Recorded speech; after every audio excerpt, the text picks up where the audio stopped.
ለ300-400 ዓመታት ቤተክርስቲያኒቱ መሰረት ላይ የቆመችበት ነው። በመጀመሪያ ደረጃ ቤተክርስቲያኒቱን አለት ላይ ያቆማት ቀራንዮ ላይ የተሰቀለው ክርስቶስ ነው።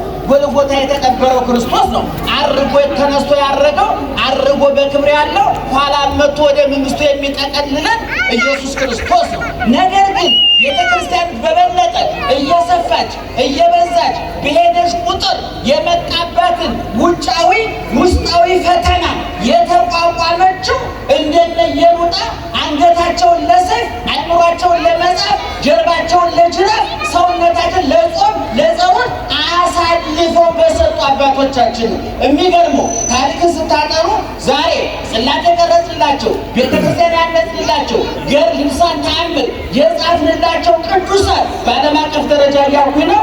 በአብዛኛው በሁለተኛው በሶስተኛው በአራተኛው መቶ ክፍለ ዘመን የተነሱ ናቸው። በሊቃውንት ደረጃ እነ ቄርሎስ እነ ዮሐንስ አፈወርቅ እነ ባስልዮስ እነ ጎርጎርዮስ እነ ኤጲፋንዮስ እነ ዲዮስቆሮስ እነ አትናቴዎስ እንደው ሌሎችም አሁን ያልጠቀስኳቸው መንፈሳውያን ምስራቃውያን የተዋህዶ ከዋክብት እንዳሸን የፈሉት እንደ እንጉዳይ የበቀሉት በዚህ በመከራ ወቅት ነው። ከሰማዕታት እንደነ ቅዱስ ጊዮርጊስ እንደነ ቅዱስ ገላውዴዎስ እንደነ መርቆሬዎስ እንደነ ቂርቆስ እንደ ኢየሉጣ እንደነ አርሴማ ያሉትን በእውነቱ እኔ ሁልጊዜ እንደምለው ሊቃውንቱ በቃል ሰማዕታቱ በገድል ሊቃውንት በቀለም ክርስትና ሲጽፉት ሰማዕታት በደም ጽፈውታል። ሰማዕታት በአንደበታቸው ሊቃውንት በአንደበታቸው ሲያመሰጥሩት ሰማዕታት በአንገታቸው ገልጠውታል። ክርስትና በአንገትም በአንደበትም ይሰበካል።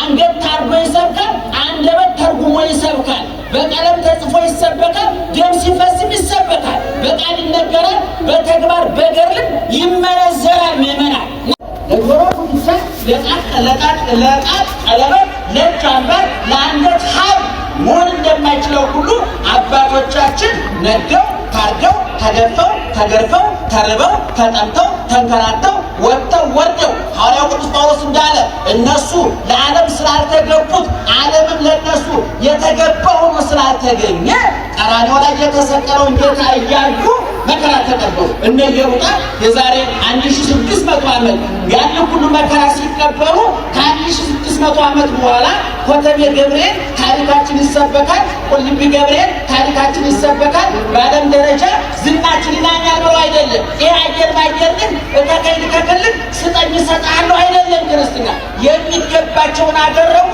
ከሚገባቸው በላይ ከፈላቸው እግዚአብሔር። በሁለት ዓለም አከበራቸው። እዚህ ነደዱ፣ እዛ የነደደውን ያበርዳሉ። እዚህ ታረዱ፣ እዛ ለታረደው ቤዛ ይሆናሉ።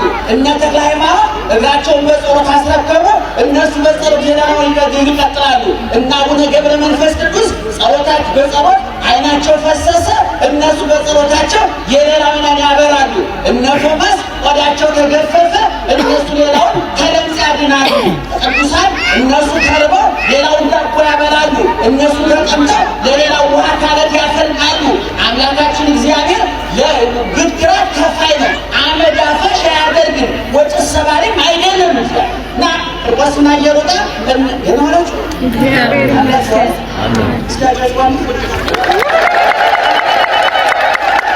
ስለዚህ ዛሬ አራት ነገሮች ላይ አተኩራችሁ ግንዛቤ ብትወስዱ ደስ ይለናል። አንደኛ ዛሬ እያከበርን ያለ ነው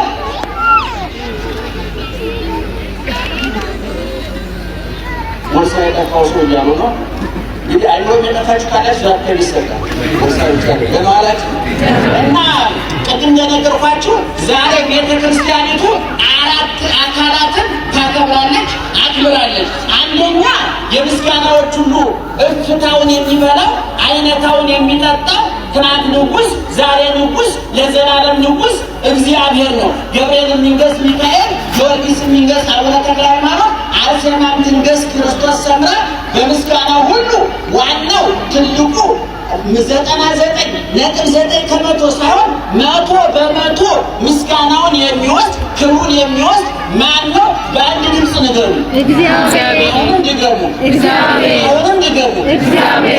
ያንነት ማንን እያነገስን ነው? እግዚአብሔር። ማንን እያነገስን ነው? ገብርኤልን፣ ኢየሉጣን፣ ቂርቆስን ብለን የመጣ ነው። ማንን እንድናውቅ ነው። ያንን ፍለጋ ነው።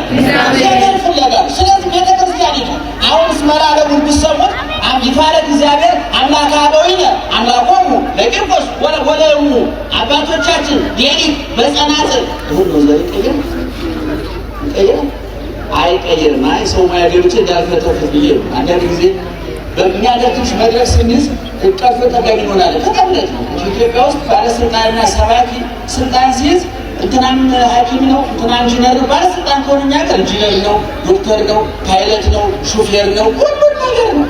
ኧረ ታው ምን የለም ታውቃላችሁ። መድረክ ላይ የሚቆሙ ሰዎች የሆነ አንዳንድ ጊዜ አፍራለሁ። ግዙን እንዴት አድርጎ እንደሚሰባብሩት እንደው ትልልቅ መድረክ ላይ ያሉ መምህራን ብዙ ሰሚ ያላቸው እኮ ናቸው። እንደለብኝና እናትና ልጅ ናቸው። መከራ ጸናባቸው። እናቲቱ ልጇን ይዛ ተሰደደች ወደ ሌላ ሀገር መከራ የለም ብላ እዛም ስትሄድ ያ የሸሸች ሰው እያገኛል። አንቺስ ምን አመጣሽ?